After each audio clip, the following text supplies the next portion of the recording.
Alors sur ce plateau, nous ont rejoint Frédéric Lordon. Vous êtes économiste, vous êtes l'auteur entre autres de Jusqu'à quand pour en finir avec la crise financière, avec les crises financières parues en 2008 et de la crise de trop en 2009 dans lequel vous plaidiez pour une refonte totale des structures bancaires et un système socialisé du crédit. Vous êtes également l'auteur de D'un retournement l'autre, c'est une comédie sérieuse sur la crise financière en alexandrin dont Denis Podalides a fait la lecture l'été dernier au 104 à Paris. Je vous remercie d'être là ce soir, je sais que vous refusez absolument toutes les invitations à la télé. C'est donc exceptionnel de vous voir. Face à vous, Catherine Luboshinski, vous êtes membre du Cercle des économistes, consultante auprès de plusieurs établissements bancaires et financiers. Vous êtes l'auteur de Vers le financement monétaire des dettes publiques. Alors j'ai l'impression que pour l'instant, tout le monde est à peu près d'accord pour dire qu'il faut sauver les banques. Là où on n'est plus tout à fait d'accord, c'est de savoir comment on va les sauver et surtout comment faire pour que les opinions publiques, en particulier en France, puisque là il s'agit de banques françaises, ne prennent pas la mouche à l'idée qu'on donne encore de l'argent pour les banques. Alors quelle est votre solution, Catherine ? Je n'ai pas de solution miracle. Quelle est la solution Je voudrais quand même dire que c'est à peu près normal que la population prenne un peu la mouche, étant donné les milliards dépensés pour sauver, entre guillemets, les établissements financiers. Surtout si, par exemple, on regarde le taux de distribution des profits sous forme de dividendes. Sur les 3 dernières années, à peu près 30 à 40% des profits réalisés par les banques sont distribués sous forme de dividendes. Aux actionnaires, donc ? Donc aux actionnaires, alors que c'est vrai, on pourrait se dire, étant donné que les banques savent qu'elles vont devoir se recapitaliser au cours des prochaines années, il y a des nouvelles réglementations qui vont être mises en place, elles auraient peut-être mieux fait de conserver cet argent-là et d'augmenter leurs fonds propres, puisqu'ils sont alimentés à la fois par des émissions d'actions et par la mise en réserve des profits réalisés. Donc ça, c'est un premier point. On comprend que la population puisse être un peu agacée de ce qu'on a appelé la privatisation des profits et la socialisation des pertes. Ça, c'est vrai. Bon. Alors comment faire pour qu'elle ne soit pas encore plus agacée par ce qui va se passer maintenant ? Alors, d'abord, un des gros problèmes des banques et du système bancaire, c'est que les banques sont trop grosses par rapport à la taille des PIB des pays. En France, je crois que les actifs bancaires doivent faire 2 fois le PIB français. Donc on comprend bien qu'un État ne peut pas sauver un établissement bancaire qui aurait uniquement des actifs toxiques à son bilan, ce qui n'est pas le cas. C'est-à-dire que ces actifs dits toxiques, on y met un peu ce qu'on veut, ne représentent pas une part aussi importante que ça. L'activité quand même essentielle des banques en France est de distribuer des crédits aux ménages et aux entreprises. Donc il faut se calmer là-dessus. Donc je crois que la première étape, ça serait de réduire globalement la taille des banques. Et ça vient petit à petit, si on regarde les chiffres depuis 2010, enfin 2009-2010, on voit un peu la taille des banques se réduire. On voit des établissements bancaires contraints de céder une certaine partie de leurs actifs pour revenir à une taille raisonnable, pour éviter qu'elles soient ce qu'on appelle too big to fail, c'est-à-dire trop grandes pour être sauvées par un État. Alors ensuite, les États, qu'est-ce qu'ils peuvent faire pour aider les banques ? Alors ils peuvent effectivement entrer au capital de la banque, mais à ce moment-là, il faut vraiment qu'ils exercent une véritable... enfin qu'ils aient un vrai rôle dans les activités de la banque. Qui commande, vous voulez dire ? Oui, qui commandent, enfin qu'ils soient aux commandes, on va dire. Et la deuxième solution, qu'ils peuvent aussi apporter des garanties au refinancement des banques. Parce que le problème des banques, c'est, si vous voulez, d'où est-ce que les banques tiennent l'essentiel de leur argent qu'elles utilisent pour acheter des actifs. Elles ont un passif. Dans ce passif, vous avez les dépôts de la clientèle. Et puis, vous avez des refinancements, comme on dit, sur les marchés financiers, ou des emprunts sur les marchés financiers. Bon, les crises de liquidité qu'on connaît en ce moment, c'est parce que certaines banques n'ont pas beaucoup de dépôts de la clientèle et donc financent l'essentiel de leur activité par des emprunts sur les marchés. Les marchés, c'est-à-dire les autres, les contreparties, ne leur font plus confiance et elles ont du mal à se refinancer en ce moment. C'est du fait, notamment, d'avoir été dégradées par voilà, d'où une crise de liquidité qui après peut, alors qui est partiellement autorégulatrice et qui peut déboucher sur des crises de solvabilité, c'est-à-dire des risques de faillite. C'est là où est le problème. Il faut restaurer la confiance dans nos établissements bancaires, en particulier en France. Ils sont quand même relativement sains. Il n'y a pas vraiment de souci à voir. Frédéric Lordon, vous êtes plus radical ? J'en ai peur. C'est-à-dire, il me semble que derrière toutes les argumentations techniques du monde, il y a une question préjudicielle qui est une question de principe. Alors, je voudrais repartir des sauvetages de 2008-2009, parce qu'il me semble que celui qui se profile va avoir à peu près les mêmes propriétés. À propos de ces sauvetages bancaires, on peut dire non contradictoirement 2 choses. La première, c'est qu'ils étaient une nécessité impérieuse, et je dirais même vitale. Et la deuxième, c'est que cependant, ils ont été des scandales sans nom. Des scandales sans nom. Alors pourquoi ça a été un scandale? Les gens le savent, alors ils sont un peu plus qu'échauffés, hein, je vous assure. On a sauvé les banques, on a sauvé la finance sans la moindre contrepartie, pas le plus petit commencement de réglementation de l'activité financière ou de transformation des structures bancaires. Donc, si vous me passez l'expression, le corps social en a gros. Mais pour autant, il était une nécessité impérieuse de les sauver, pour une raison extrêmement simple, c'est que il faut que les gens essayent de se figurer l'ampleur des dévastations économiques et sociales qui suivent de la matérialisation d'un risque systémique. C'est dans le cadre de cette hypothèse que je me situe. On pourra peut-être y revenir tout à l'heure. C'est-à-dire l'effondrement total de toutes les banques.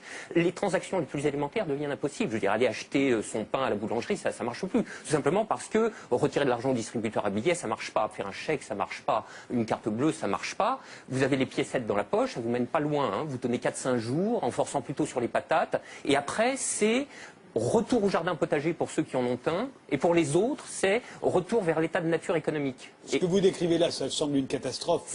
Oui, c'est la catastrophe ultime si les banques ne sont pas sauvées et qu'elles tombent toutes ensemble. Ça pourrait se produire d'après vous, ça? Alors pour moi, si vous voulez, c'est un événement qui est de l'ordre de l'impensable. C'est-à-dire, c'est un chaos social d'une telle ampleur qu'il me semble inconcevable que les États se désintéressent de la chose. Par conséquent, ils sont forcés de venir au secours de la finance, qu'ils le veuillent ou non. Et c'est exactement là que se noue le drame, si vous voulez. C'est dans cette articulation entre la nécessité impérieuse d'une part et le scandale de l'autre.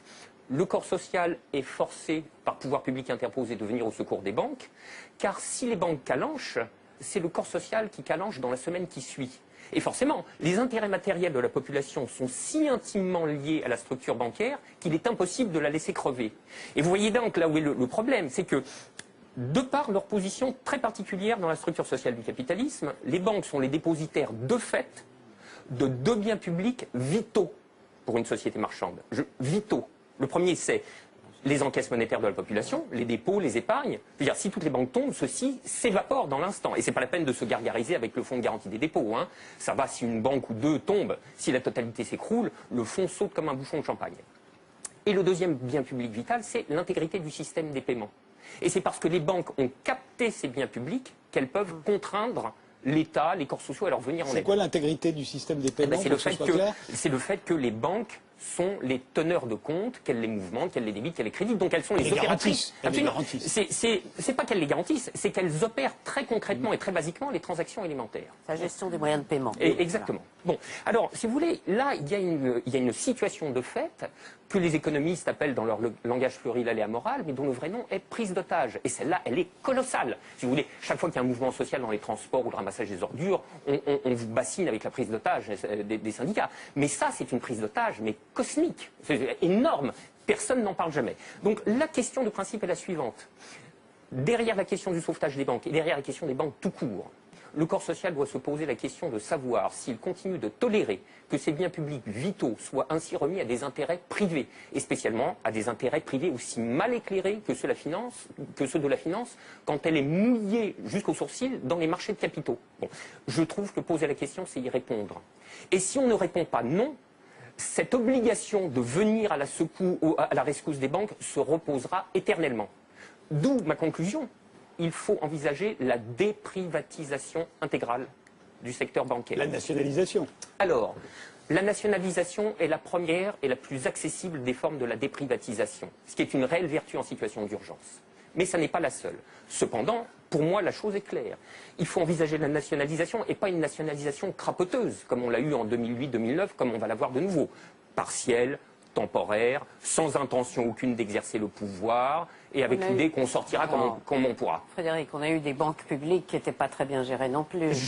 Mais écoutez, je l'attendais celle-là. Je vous réserve l'objection à l'objection. D'accord, ok. Donc, nationalisation intégrale et définitive du secteur bancaire. Mais ça va coûter un argent fou. En 1980, c'est ce qu'ont fait les socialistes en arrivant au pouvoir. Voilà. Ils ont pris 51% des actions, ça a coûté énormément d'argent. C'est la première objection. Ça va coûter un bras et l'État est rincé. Je fais observer au passage que l'État est rincé parce qu'il continue d'éponger les dégâts de la crise de la finance privée qui s'est prolongée en récession, qui s'est prolongée en austérité, etc. Oui, mais rassurez-vous, les banques ont perdu à peu près la moitié en termes de capitalisation. Ça va coûter moins cher. Ça va coûter moins cher. C'est exactement là-dessus que je compte. Oui. Alors moi j'attends le moment fatidique, c'est-à-dire on va se retaper assez vraisemblablement un moment de risque bancaire géant. Alors, on a laissé passer l'opportunité la dernière fois. Cette fois-ci, il ne faut pas la louper. Si jamais le risque systémique est matérialisé, les banques seront toutes en état technique de faillite, leur valorisation financière tombera à zéro, et c'est à ce prix-là que l'État les ramassera à l'appel et au petit balai. Saisie et réquisition de l'intégralité du système bancaire pour 0 €. Ce qui ne dispense pas après de leur réapporter des moyens financiers, etc., pour les mettre de nouveau en condition d'opérer. Hein. Mais voilà, à mon avis, vers quoi on pourrait se diriger. Alors, à ce moment-là, il y a 3 objections, si vous voulez, qui viennent. Il y a celle de Catherine Lubochinski qui dit « Ah, mais on a déjà vu la nationalisation bancaire, on a eu le Crédit Lyonnais, le statut public des banques n'évite pas le sinistre. » Deuxième objection, le droit sacré de la propriété des actionnaires. Mais enfin, si la valeur est tombée à zéro, il n'existe plus. Troisième objection, n'y a-t-il pas un problème du fait que par le truchement d'un pôle public unifié du crédit, à quoi conduit par construction c'est-à-dire qu'il n'y a plus qu'une seule banque. Absolument. N'y a-t-il pas un problème à ce que l'État soit en définitive et en dernière analyse celui-là seul qui est la haute main sur le robinet de la liquidité monétaire? Donc du crédit. Du crédit. Ça fait en C'est vérité, l'URSS. ça fait en vérité 2 objections très importantes. Je dis qu'aucune n'est insurmontable. Oui, mais enfin, Catherine, un mot. un mot, c'est tout. Oui, oui, non. On peut imaginer effectivement que l'État détienne la seule banque du pays, il n'y aura pas de problème pour se financer, et il n'aura pas beaucoup de contraintes en termes de déficit budgétaire. On ne peut pas faire un raisonnement maintenant comme si on vivait en autarcie. On est dans des économies ouvertes, on a besoin de faire du financement international, et donc il y a certains critères à respecter, des critères de solvabilité, des critères de discrimination dans les risques. Là où je dis que en fait, bon, tout le monde est un peu responsable de ce qui est arrivé. Il y a un coupable. Le coupable, ce sont les États qui ont laissé les entités privées, bon, pour utiliser un peu votre vocabulaire, prendre le pouvoir. C'est-à-dire que les régulateurs ont été captés par des intérêts privés, les superviseurs n'ont aucun pouvoir, et donc tout ceci fait que les régulateurs n'ont pas mis en place la réglementation qui pourrait être utile. Alors on voit maintenant des pays réagir. Alors on voit la Suisse, par exemple, la Suisse avec ses déconvenues récentes. Eux, ils vont plus loin que les futurs ratios de réglementation bancaire qui vont imposer aux banques d'avoir plus de fonds propres. Soyez pas trop compliqué, nous. Non, pas toujours. Ils vont exiger que les banques en aient 2 fois plus que ce que la réglementation internationale va demander. Les Suisses, chez eux, alors que les actifs bancaires, c'est 4 fois leur PIB, hein, au moins. Bon, en France, c'est que 2 fois. Donc on peut mettre des réglementations plus strictes, on peut diminuer l'effet de levier, réduire la taille des banques et surtout réfléchir au modèle de banque optimal. Vous avez aussi, dans différents pays, une réflexion sur est-ce qu'on ne doit pas revenir à scinder en 2 les banques en fonction de leur activité, c'est-à-dire qu'il y a les banques qui font la gestion des moyens de paiement dont vous avez parlé et qui distribuent des crédits aux ménages et aux entreprises, donc la banque de détail, comme on avait avant, la banque commerciale. L'Angleterre, pourtant c'est l'antre du capitalisme, eh bien l'Angleterre, enfin financier, l'Angleterre a sorti un rapport il n'y a pas longtemps, qui est le rapport Vickers, qui réfléchit à cette possibilité de reséparer les activités dites de marché qui sont plus risquées, des activités de gestion des moyens de paiement qui normalement ne sont pas risquées, et c'est normal puisque ça gère les dépôts de la clientèle. Conclusion provisoire, Frédéric Lordon. Il faudrait rentrer dans le détail de tous ces projets de régulation bancaire et financière. Il n'y en a pas un qui soit davantage qu'un filet d'eau tiède. Bâle 3 est mort-né et dépassé avant même d'avoir vu le jour, comme les 2 accords de Bâle qui précèdent. La séparation des banques entre commerce et banques d'investissement est déjà laissée à la discrétion des banques privées elles-mêmes, et le rapport Vickers a quasiment tout abandonné en race campagne. Quant au projet Dodd-Frank, à la loi Dodd-Frank, qui est la loi de régulation financière aux États-Unis, elle est quasiment éviscérée avant même d'avoir vu le jour, et son programme nous promet une mise en œuvre d'ici 2019. On a le temps de mourir 4 fois. Et c'est pour ça que je dis que les États doivent, enfin les gouvernements doivent reprendre un pouvoir vis-à-vis des intérêts privés. Absolument, ils le doivent, mais il faudra bien qu'ils le fassent et qu'ils s'en donnent les moyens. Et je ne vois pas d'autre moyen, dans un premier temps, que la nationalisation. J'ajoute que la nationalisation, si elle est le premier mot de la déprivatisation bancaire, n'en est en aucun cas le dernier. C'est-à-dire, je partage d'une certaine manière votre argument que la gigantesque banque, vous voyez, la gosse banque entièrement dans les mains de l'État, c'est un problème. C'est la raison pour laquelle je pense que le système bancaire doit rapidement muter à terme sous l'espèce de quelque chose que j'appelle un système socialisé du crédit, qui restaure un double principe de localité et d'autonomie décisionnelle, avec des entités qui ne seront ni des sociétés privées par action, ni des établissements publics, mais qui relèveraient d'un tiers statut, sui generis, encore à inventer, mais dans lequel, en gros, on déploierait aussi loin que possible un principe coopératif, un véritable principe mutualiste, pas à l'image du crédit mutuel ou du crédit agricole qui l'ont dévoyé au dernier degré, hein, dans lequel toutes les parties prenantes seraient associées pour une part à la décision de crédit, c'est-à-dire les patrons, les salariés, les syndicats, les associations de consommateurs, les associations environnementalistes, évidemment encadrés par des professionnels du risque de crédit, des représentants des autorités étatiques et monétaires, etc., mais qui rendraient enfin la finance à ceux qu'elle concerne au premier chef. Le système socialisé du crédit, c'est ce que vous expliquez dans votre livre, Une crise de trop, dont je faisais mention tout à l'heure. Absolument. Et c'est pour ça que j'insiste sur les termes. Il s'agit d'une déprivatisation qui prend d'abord la forme de la nationalisation et puis de quelque chose qu'on pourrait appeler une communalisation du crédit, puisqu'il est vrai que les conditions générales du crédit à l'économie sont un bien commun également, et qu'en tant que tel, ce bien doit être restitué au commun. Merci tous les deux.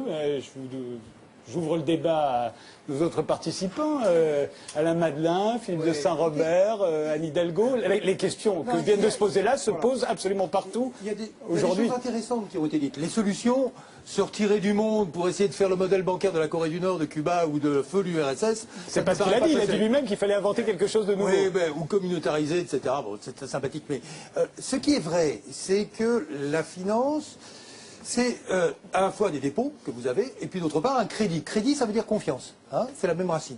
Confiance, c'est-à-dire que, bien évidemment, vous avez 10 ou 12 fois plus de crédit que de dépôts. Et si tout le monde va chercher de son argent, tout système bancaire, n'importe où dans le monde, s'effondre immédiatement. Donc, in fine, vous avez toujours l'État qui est la dernière, l'ultime garantie pour établir la confiance. Ça, c'est vrai. Ce qui, d'une certaine façon, on peut utiliser des mots, les mots qu'on veut, donne un caractère de bien public, au fond, à ce crédit et à la monnaie, et des obligations dites de service public, ce qu'il ne faut pas forcément en faire des crédits lyonnais et de les nationaliser, mais des obligations de service public et de réglementation. Il faut bien reconnaître que vous avez dans la finance, deux types de finances dans la dernière crise. Vous avez la finance totalement dérégulée, les hedge funds, etc., où vous avez des règles de responsabilité. Ce sont vos fonds propres. Si vous faites des bêtises, c'est vous les payez vous-même. Et c'est pas ça qui a foutu le feu aux poudres. Et puis vous avez les banques elles-mêmes qui étaient hyper réglementées, aussi réglementées d'ailleurs que des centrales nucléaires. Et c'est là où on s'est aperçu que, effectivement, comme cela avait été dit tout à l'heure, on avait un bureau de poste devant, sympathique avec les dépôts, et puis derrière on avait ouvert un casino avec les mêmes. Or, c'est sans doute vrai qu'il faudrait qu'il y ait des règles différentes. L'idée de les séparer, c'est sans doute un peu trop simple, parce qu'on a eu une faillite qui était Northern Rock. Northern Rock, c'était une banque de dépôt pur. Puis vous avez une autre faillite qui était Lehman Brothers, c'était une banque d'investissement pur. Donc la chose est plus compliquée. Mais qu'il y ait un problème de réglementation, bien sûr, les Américains s'y sont lancés. Le dit depuis 4 ans maintenant qu'il y a un problème de réglementation. Les Anglais progressent, la Suisse, ce qui a été dit tout à l'heure, a fait des choses tout à fait remarquables. Oui à la réglementation. Mais une fois que vous avez dit réglementation, ça suppose que par ailleurs, les gens comprennent le rôle du crédit. Quand j'entends dire chez votre ami Mondour qu'il n'y a qu'à mettre sous tutelle les banques et sans indemnisation et supprimer toute spéculation, mais la spéculation, c'est l'idée même du crédit. L'argent, qu'est-ce que c'est? Je prévois un futur, je déplace de l'argent vers le futur. Et puis il se trouve que c'est comme ça, si on parle d'un futur, vous n'avez sans doute pas la même vision du futur. Vous, je pense que vous dites c'est Aubry le futur, vous direz que c'est Hollande le futur, vous direz etc. Donc il y a bien évidemment différentes idées du futur, ce qui explique qu'il y a des gens qui font des paris sur un sens et des paris sur un autre. Ces paris sont utiles à l'économie. C'est-à-dire qu'à un moment donné, je parie que le dollar va monter, je parie que le dollar va baisser. Ce sont des choses qui permettent à un producteur d'avions de se garantir. Donc toute cette finance-là, c'est absurde de la présenter comme quelque chose d'inutile. Qu'on gagne beaucoup d'argent, ça c'est vrai, mais que ça soit inutile, c'est faux. Ça serait supprimé si c'était inutile. Et donc, nous n'allons pas refaire le monde, la finance est ce qu'elle est. Elle mérite d'être régulée, indiscutablement. Elle mérite en même temps de s'insérer dans la finance mondiale. C'est pour ça qu'il faut se garder de ces idées qui consistent à dire, ben, on va réinventer la finance et on va réinventer le monde. Ce monde, aimez-le ou quittez-le. Hein. Emmanuel Todd. Alors, je sais que je vais encore faire de la peine à Alain Madelin, qui nous parlait de la Corée du Nord, mais quand même, je crois que l'économie chinoise ne marche pas trop mal, et les banques appartiennent à l'État là-bas. Mais les libéralistes, justement, ils ouvrent ouvrent les crédits. Je veux dire, on peut avoir un fractionnement du secteur d'État contre les banques qui permet des mécanismes de marché tout à fait satisfaisants. Je voudrais dire que j'ai trouvé la description de Frédéric Lordon et son argumentation spectaculairement convaincante. C'est-à-dire que vraiment, j'étais au départ partisan de la nationalisation des banques.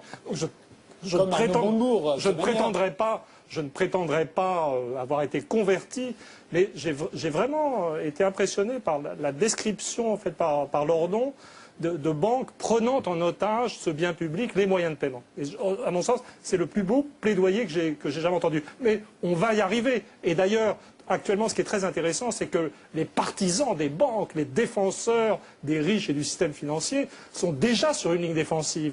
Quand ils nous disent qu'il faut séparer je veux dire, les banques de dépôt, les banques d'investissement, etc., c'est déjà une ligne de défense. Et je pense,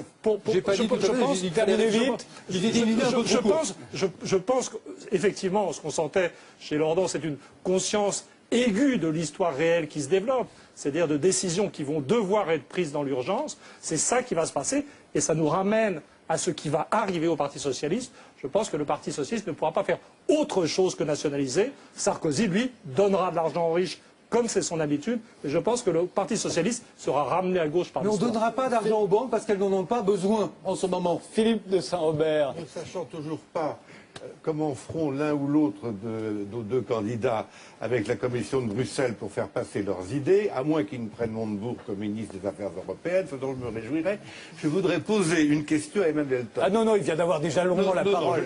Non, c'est pas la peine. Si. Je vais vous poser une question, puisque vous avez été un des adversaires du passage à l'euro. Oui. Qu'en pensez-vous maintenant et pensez-vous qu'on puisse encore s'en tirer? Je pense que si l'Europe passe au protectionnisme, l'euro est sauvable. C'est dans un contexte de regonflage de la demande intérieure européenne par la protection des salaires. On peut refaire des différences économiques et culturelles qui existent entre pays européens un avantage, ce qui rend l'Europe si intéressante et magique.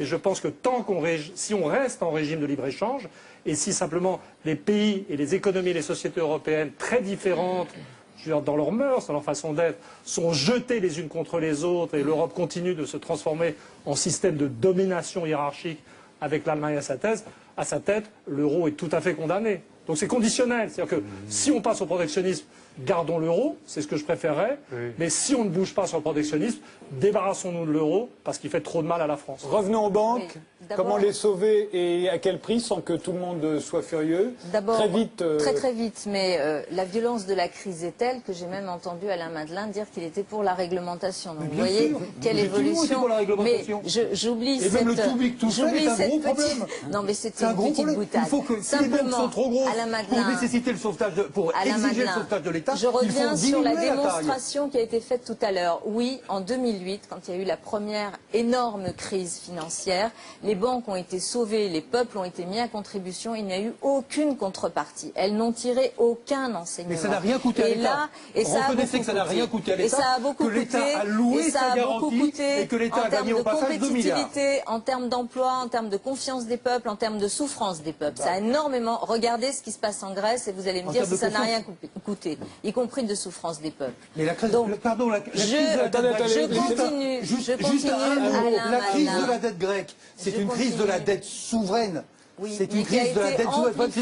Et la crise que nous avons des banques aujourd'hui, ce n'est pas une crise de la spéculation et des méchants, c'est une crise des dettes souveraines qu'on ne sait pas comment rembourser. La crise grecque a été amplifiée par les plans d'austérité et par le fait que les banques, le système financier mondial s'est fait aussi de la spéculation sur le dos de la situation grecque. Mais je continue. Oui, il va falloir plus exactement terminer sur les banques. Il va falloir le système spéculation, c'est vous, c'est nous, ce sont les maisons, c'est la retraite. Mais jusqu'à quel point on nationalise ou pas? Il faut des contreparties très très fortes. D'abord, je suis d'accord pour qu'on aille vers la séparation, et Martine Aubry l'a proposé, des activités de dépôt et des activités sur les marchés des banques. D'autres l'ont fait. La France est totalement timorée sur ce sujet. Regardez, ça a été dit, l'Angleterre, les États-Unis. Donc il faut avancer. Nous sommes pour la création d'une banque publique d'investissement également, pour l'entrée de l'État dans le capital des banques, donc pour qu'effectivement il y ait un contrôle de l'État sur le système bancaire. Nous sommes vraiment pour cela. Je pense aussi la piste qui est évoquée comme la piste de la socialisation, notamment du capital capital d'un certain nombre de banques, c'est-à-dire un système mutualiste réel, pas le dévoiement de ce qu'on a vu effectivement dans certaines banques françaises. C'est aussi une piste. C'est un secteur qui est très dynamique, c'est le secteur de l'économie sociale et solidaire, qui intervient aussi sur le financement de nombreux projets. Ça ne peut pas être la seule solution, mais en tous les cas, c'est une des pistes sur lesquelles il faut bien sûr travailler. Alain Guyard. Oui, j'ai trouvé sympathique ce que le monsieur avec Frédéric Lordon. Oui, voilà, a dit. Je trouvais très intéressant parce qu'en définitive, il nous invite à prolonger un peu le mouvement de la prise de la Bastille parce que la démocratie s'est arrêtée aux portes de la finance. Et ce qui semble transparaître dans son discours, et c'est assez heureux justement, c'est que en fait, ces affaires-là, les citoyens peuvent et doivent s'en emparer. Donc j'ai trouvé ça assez heureux. Même si son propos un petit peu inquiétant ou alarmiste sur l'épargne et puis sur ceux qui ont de l'argent en banque et qui risqueraient de le voir fondre, il est un peu... je ne connais pas beaucoup de monde qui ont vraiment quelque chose qui risque de fondre en banque. Ça fait rien, c'est par là que passent tous les salaires, de toute façon. Oui, c'est vrai. Mais enfin, sitôt qu'il passe, aussitôt il trépasse. C'est un peu ça le problème. Mais sinon, moi j'ai toujours cette vieille nostalgie, vous savez, l'expression de Brecht, entre un homme qui crée une banque et puis un autre qui l'attaque, lequel des deux est le plus moral. Frédéric Lenoir, est-ce que François Hollande... Alors moi je ne suis pas le porte-parole de François Bien Hollande. entendu, Donc, mais voilà. est-ce qu'il devrait nationaliser les banques? Je ne sais pas ce qu'il a dit sur ce plan-là. Je pense qu'il a plutôt parlé de régulation et que beaucoup de choses qu'a dit Anne Hidalgo correspondent tout à fait à cette politique d'encadrer effectivement beaucoup mieux le système bancaire et de taxer la spéculation financière. Mais ça me paraît, je vais vous le dire très franchement, ça me paraît des rustines. C'est-à-dire que je pense que tout ce qu'on fera actuellement, et ce qui est déjà un énorme progrès par rapport au libéralisme actuel et à la politique de Sarkozy, tout ce qu'on fera dans un gouvernement de gauche pour essayer d'encadrer les choses, pour essayer d'être plus juste, etc., resteront peu de choses par rapport à l'ampleur du problème. Et là, je partage l'analyse de Frédéric Lordon. Je pense qu'on va vers des catastrophes bancaires à répétition et qu'il y a parce que uniquement on sera dans des catastrophes extrêmement graves qu'on sera obligé de changer complètement le système. Mais on ne pourra le faire que parce qu'on sera dans la catastrophe. C'est le philosophe Hans Jonas disait très justement, dans le monde interconnecté, complexe dans lequel on ne pourra plus avoir qu'une éthique de la catastrophe. On ne va pas décider comme ça autour d'une table, ce serait mieux de changer ça et avoir une politique volontariste. On n'y arrivera pas. Il n'y aura pas assez d'États qui seront convaincus, il y a trop d'instances différentes à faire bouger. Et donc malheureusement, j'ai envie de dire, comme dans l'écologie, il faut qu'il y ait une centrale nucléaire qui explose au Japon pour qu'on commence à se dire qu'il faut peut-être se retirer du nucléaire. Et bien c'est parce qu'il y aura une série de catastrophes bancaires extrêmement graves qu'on va pouvoir sérieusement... Oui, mais elles vont continuer. Mais là, on aura les moyens, l'opinion publique sera prête, et les financiers et les politiques du monde entier, parce qu'on ne peut pas vivre isolé, si vous voulez, seront prêts, je pense, à ce qu'on change profondément le système et à encadrer beaucoup plus les banques. Alexandra Barin, dernier mot sur cette question avant qu'on change de sujet. Non, mais moi je me reconnaissais dans l'éthique de la catastrophe, c'est-à-dire que tout à l'heure j'ai entendu banque, j'ai pensé à mon compte, à la taxe d'habitation. Enfin, si vous voulez, on peut parler d'Harry Potter, du coup. Ah oui, c'est vrai, vous faites Harry Potter, oui, c'est vrai. Il faudrait que vous me racontiez un jour. Je propose tout de suite de changer le sujet puisque la France va rendre les